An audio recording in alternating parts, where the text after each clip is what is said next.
Afternoon dears. बात करते हैं आज गोल्ड के पोजीशन की। पहले हम अपने पिछले वीक की जो हम फ्राइडे की एनालाइज थी उसको देख लेते हैं। फ्राइडे को जब हमने एनालाइज किया गोल्ड को तो यहाँ पर था 2676 के पास, और यहाँ पर मैंने दो पोजीशंस ही बताई थी कि पिछले टाइम में अगर हम देखें तो ये जिस तरह बुलिश था तो यहाँ पर मैंने यही बताया था कि ज्यादा चांसेस है कि ये इस एरिया को एज ए सपोर्ट ले और इसको डायरेक्ट ब्रेक कर सकता है। यहाँ तक 2784 से 87 वाला एरिया इंपॉर्टेंट है। अगर तो इसको ब्रेक करता है, H4 का क्लोज करता है तो फिर ये मजीद ऊपर जा सकता है। और जैसा मैंने बताया था कि यहाँ से अगर रिजेक्ट हुआ तो ये आएगा इस एरिया पे 2771 इम्पोर्टेंट रहेगा।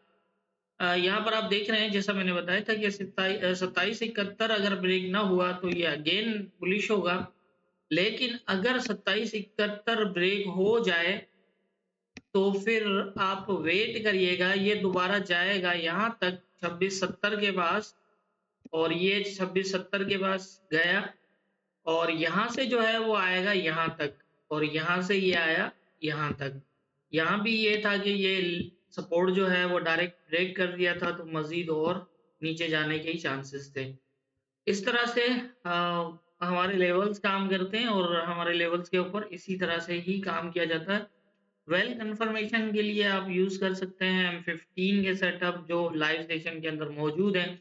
वैसे भी हर एनालाइज में मैं M15 के सेटअप के साथ बताता भी हूँ। तो ये थी हमारी फ्राइडे की एनालाइज और मार्केट की मूवमेंट। आप देख लेते हैं आज के इंपॉर्टेंट एरियाज क्या होंगे।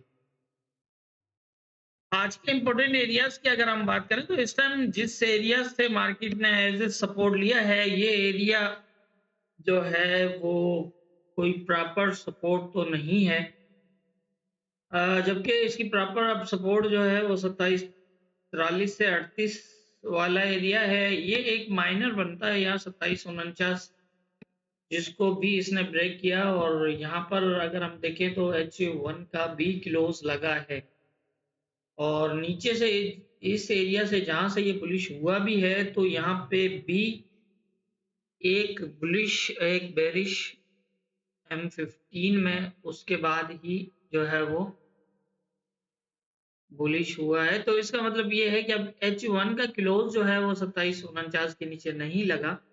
यहाँ अगर H1 का क्लोज होता तो ये कंफर्म था कि ये 60 से गिर जाता, लेकिन क्लोज नहीं लगा। अब दो चीजें हो सकती हैं।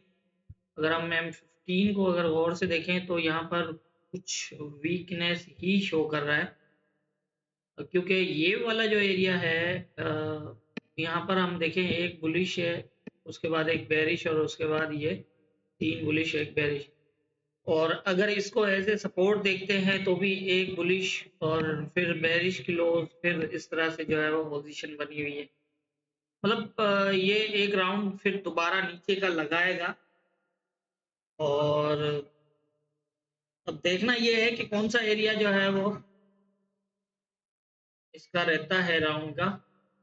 दो चीजें हैं जो इससे ऊपर रेजिस्टेंस एरिया बन रहा है 70 का। या तो ये है कि अगर इस एरिया पे ये दोबारा आता है और यहीं पे स्टे करता है इस तरह, तो फिर ये 70 तक 70 आप देख रहे हैं ये ब्रेक शेडो ब्रेक छोड़ के आया हुआ है, तो फर्स्ट टारगेट 70 होगा, और अगर 70 को ब्रेक करके ऊपर जाता है तो फिर 76 से ये वाला एरिया, और इन दोनों एरियाज में से हो सकता है कि ये रिजेक्ट हो जाए क्योंकि इसके पास प्रॉपर सपोर्ट नहीं है। और अगर इस एरिया को, जैसा कि ये ऊपर नीचे ब्रेक है इसलिए इसको मैंने एज ए माइनर रखा है, अगर ये इसके नीचे क्लोज कर देता है, इसके नीचे 57 के नीचे फिर आ जाता है और क्लोज कर देता है H1 तक का, तो फिर ये दोबारा आएगा सेम एरिया तक। और अगर तो क्योंकि ये ऑलरेडी ब्रेक है और इसलिए अगर इसको ब्रेक कर गया तो फिर इस तरह, लेकिन ये है कि फिर यहाँ से जो है वो 60 तक फर्स्ट टारगेट होगा, और अगर 60 को जैसा इसने अभी जो है वो M15 ब्रेक क्लोज भी किया है 60 को, तो इसके बेस पे ये भी हो सकता है कि ये मजीद ऊपर से फिर ये ऊपर वाली जो इसकी मूव थी इस तरह से ये कर सकता है। इस तरह से अगर तो इसको ब्रेक क्लोज ना करके आया, ब्रेक क्लोज ना करके आया, तो फिर ये इस तरह की पोजीशन फिर बन सकती है। ऊपर का एरिया बाइंग के लिए बिल्कुल नहीं है। ऊपर का टारगेट फिलहाल हम नहीं देख सकते ये वाला। अगर इसको फास्ट ब्रेक कर जाता है, क्योंकि ये जिस तरह पोजीशन है, तो फिर यही ऊपर नीचे मूव करेगा। कोई ज्यादा बड़ी मूव ऊपर की साइड नहीं होगी, क्योंकि इतना बेस अच्छा नहीं है, इसलिए ये यहीं पे जो है वो कुछ इस तरह की मूवमेंट करने की कहानी होगी। अब देखना ये है कि क्या ये नीचे आके सपोर्ट बना के ऊपर जाता है, या फिर यहाँ से ऊपर जाता है और ऊपर से फिर रिजेक्ट होता है।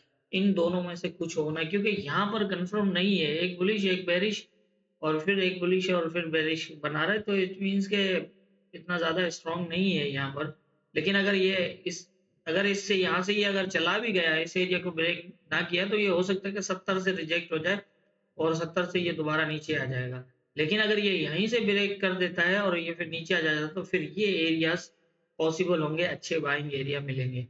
तो मेरे ख्याल से इस तरह की पोजीशन है कि ये एरियाज सेल के लिए बेहतर रहेंगे, और यहाँ पर बाइंग के लिए अगर बीच में से ये बाय देता है, तो यहाँ काफी स्टे करना पड़ेगा इसको। स्टे के बाद जो है वो पोजीशन बनेगी बाय की। और अगर इसको ये नीचे ब्रेक कर देता है, तो फिर दोबारा अगर इसको नीचे ब्रेक कर देता है, क्लोज कर देता है, तो फिर ये नीचे आ जाएगा। इस तरह की पोजीशन है। तो मेरे ख्याल से आज की पोजीशन जो है वो इसी तरह से है, जितनी मेरी समझ है उसके हिसाब से मुझे यही लग रहा है। बाकी होना क्या है ये तो ऊपर वाला बेहतर जानता है। दुआओं में याद रखिएगा।